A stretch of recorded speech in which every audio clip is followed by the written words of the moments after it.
Good day, everybody. I'm Shmi, and I make guides for Path of Exile's Ruthless mode. Today I'm back to show you how to make a popcorn Golems Elementalist. I didn't realize it when I first was making this build, but this is the most flexible build I have ever made. There is so much that you can do because it just has an incredibly strong foundation. That makes it perfect for Ruthless, where flexibility is key, but this build would also be great for any new player who's playing Path of Exile. So let's talk about the popcorn Golems Elementalist.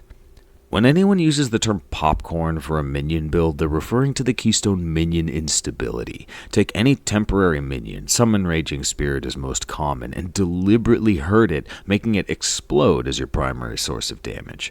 This build does use the popcorn strategy, but it works more as an insurance policy. We get a total of 6 golems, 3 sentinels, and our summon Raging Spirits.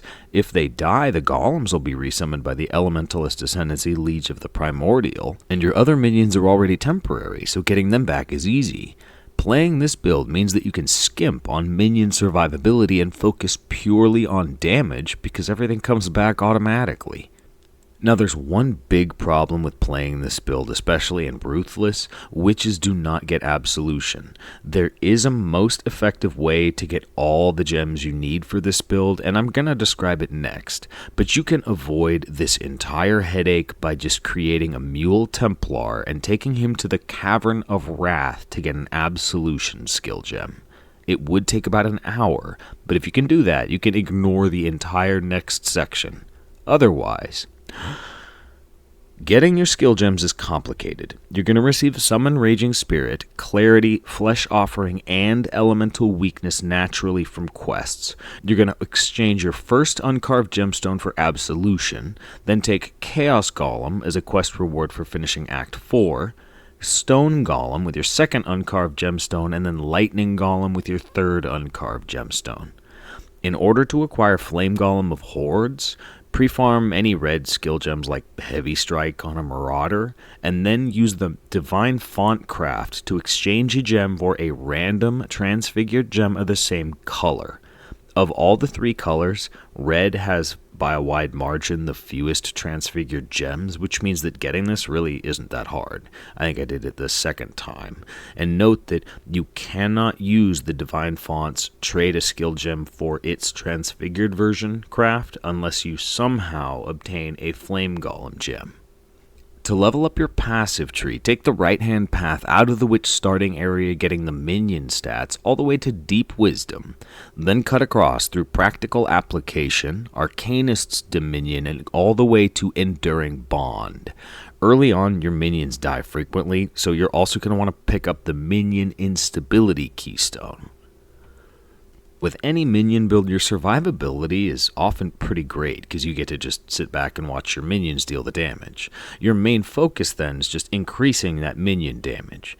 Our next big overall goal is to develop all the way to Spiritual Aid, but as we do, feel free to stop and pick up any of the life passives that are nearby, like Heart and Soul, Quick Recovery, or Discipline and Training. But what we're going to do is cut across and up through these minion clusters, taking Sacrifice and Spiritual Command. Then we're going to develop the Purity of Flesh cluster and finally get all of the way to the Spiritual Aid cluster. And while you're here, just grab Faith and Steel as well. Now we're going to want to push up and develop our minion passives. So go up first, past minion instability, cut inward, and take Golem Commander. If you take Golem Commander right now, you're going to get it right around the same time that you get your first Golem gems. With that, you get to start with 3 Golems right away. After you have Golem Commander, take Ravenous Hordes and the Minion Accuracy Rating Mastery. Then head back down by Spiritual Aid and develop all the way to the keystone Divine Shield, also taking Sanctum of Thought and Devotion.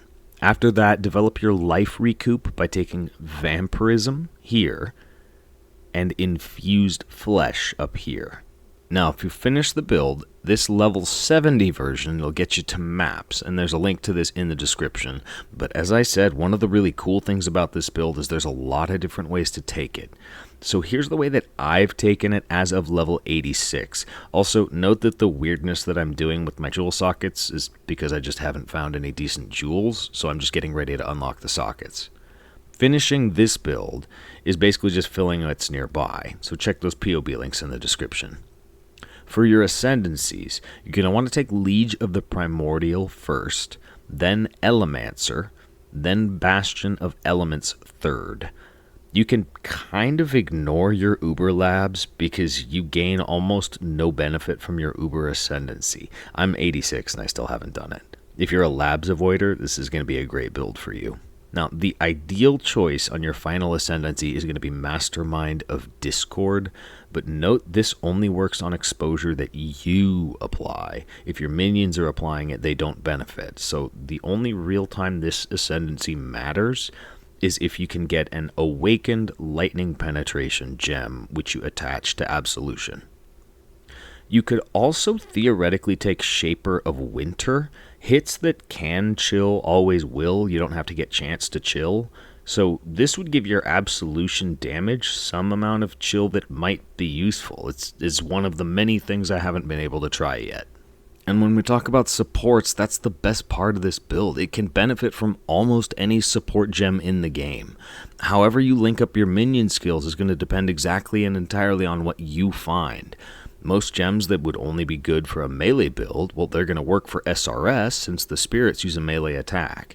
And any caster support is going to apply both to your Absolution direct damage and to the damage of the summoned sentinels. And your golems have a mix of attacks and spells. I mean, hell, if you wanted, you could even swap out SRS or Absolution for summoned skeletal mages or transient specters, 2 transfigured gems.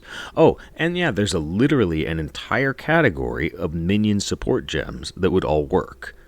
The coolest thing about this build is that this Popcorn Golems build is perfect for someone who wants an exploratory build, because I've spent about a week trying to finish it, and I realized that I can't.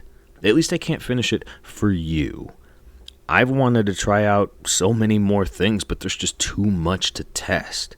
So what I have really is a foundation for you. Playing this Popcorn Golems build is an incredibly strong foundation for you to take in whatever direction you can, or perhaps more importantly, whatever direction you want. Thank you all for watching, and until next time, take care, Exiles.